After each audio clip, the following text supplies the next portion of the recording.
हरियाणा में इस बार बड़े उलटफेर के आसार। एक्सिस माई इंडिया एग्जिट पोल के मुताबिक बीजेपी होगी सत्ता से बाहर।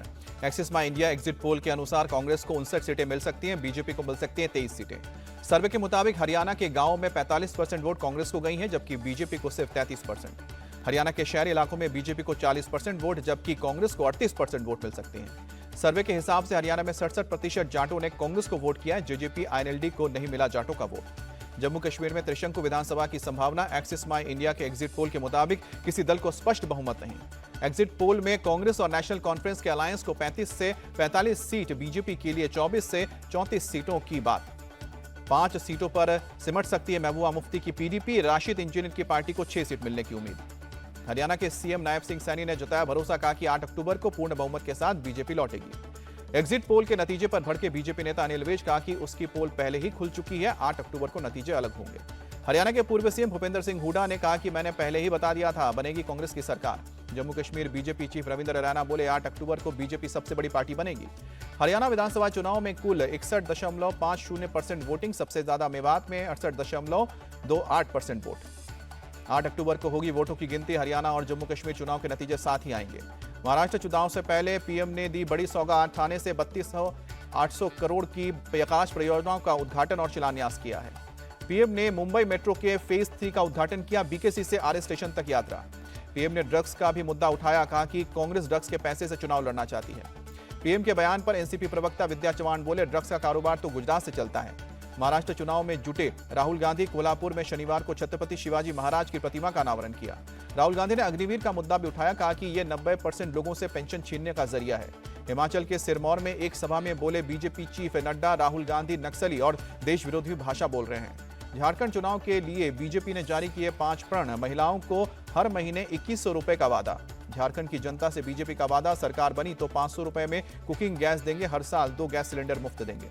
आपके राष्ट्रीय संयोजक अरविंद केजरीवाल आज लगाएंगे जनता की अदालत, दिल्ली के छत्रसाल स्टेडियम में कार्यक्रम। यूपी के सीएम योगी आदित्यनाथ आज प्रयागराज के दौरे पर रहेंगे, महाकुंभ का लोगो और वेबसाइट जारी करेंगे। आज अपनी पहली राजकीय यात्रा पर भारत आएंगे मालदीव के राष्ट्रपति मुइज्जू, पीएम मोदी और राष्ट्रपति द्रौपदी मुर्मू से मुलाकात होगी। पाकिस्तान में आयोजित होने वाले एससीओ समिट में हिस्सा लेंगे भारत के विदेश मंत्री एस जयशंकर। नक्सलियों के खिलाफ एक्शन पर बोले बस्तर के आईजी पी सुंदरराज, मारे गए नक्सलियों के पास से हथियार और ग्रेनेड बरामद। 7 अक्टूबर को दिल्ली में गृह मंत्री अमित शाह करेंगे बैठक, नक्सल प्रभावित राज्यों के सीएम और गृह मंत्री होंगे शामिल। सुप्रीम कोर्ट ने इलेक्टोरेट बॉन्ड पर दायर याचिका को खारिज किया, अपने फैसले को दोबारा विचार करने से इनकार किया। हाई बॉक्स कैप के स्कैम में दिल्ली पुलिस ने एक्ट्रेस रिया चक्रवर्ती को नोटिस भेजा, 9 अक्टूबर को पूछताछ के लिए बुलाया। शिमला के संजौली मस्जिद विवाद पर नगर निगम आयुक्त कोर्ट का फैसला, मस्जिद के 3 फ्लोर तोड़ने का आदेश। दिल्ली में डिस्कवरी एंड डायलॉग कार्यक्रम में इंडिया टीवी के चेयरमैन रजत शर्मा शामिल हुए। वरिष्ठ पत्रकार ऋचा अनुरोध से बातचीत में बोले, डोनाल्ड ट्रंप को आपकी अदालत में बुलाना चाहता हूं। 1-to-1 बातचीत में रजत शर्मा बोले, आपकी अदालत का शो और रिपोर्टिंग करना मेरा पैशन है, आर्थिक ताकत के बिना भी आजादी से काम करके दिखाया है। दिल्ली सरकार ने बस मार्शल्स की बहाली को लेकर फैसला किया, सीएम आतिशी बोली, सरकार की तरफ से जो होना था कर दिया।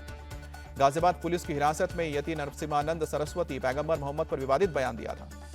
बंगाल के कुलटाली में 4वीं क्लास की बच्ची से रेप के बाद हत्या, पुलिस ने मुस्तकिन सरदार नाम की युवक को पकड़ा। घटना के बाद स्थानीय लोगों का फूटा गुस्सा, थाने में की तोड़फोड़। बहराइच में आदमखोर भेड़िए का आतंक हुआ खत्म, छठा और आखिरी भेड़िए को गांव वालों ने मारा। बहराइच डीएफओ अजीत सिंह का मुताबिक भेड़िए का शव मिला है, जांच के बाद स्पष्ट हुआ कि भेड़िए की मौत कैसे हुई। मुंबई के चेंबूर इलाके में एक दुकान में लगी आग, दुकान के ऊपर बना घर भी आग की चपेट में आया। हादसे में एक ही परिवार के 5 लोगों की मौत, दमकल की गाड़ियों ने बड़ी मशक्कत के बाद आग पर काबू पाया। महाराष्ट्र के भिवंडी में एक कंपनी के गोदाम में लगी भीषण आग, मौके पर धू-धू कर उठी लपटें। रिंग रोड के पास संदिग्ध विस्फोटक मिलने के बाद जम्मू के नरोटा इलाके में सुरक्षा बढ़ाई गई है। शारदीय नवरात्र का आज चौथा दिन, मंदिरों में सुबह सुबह की गई आरती। नवरात्र के चौथे दिन माता कुष्मांडा की होती है पूजा। दिल्ली के झंडेवालान मंदिर में उमड़ा श्रद्धालुओं का सैलाब, शारदीय नवरात्र के चौथे दिन भक्तों ने दर्शन किए।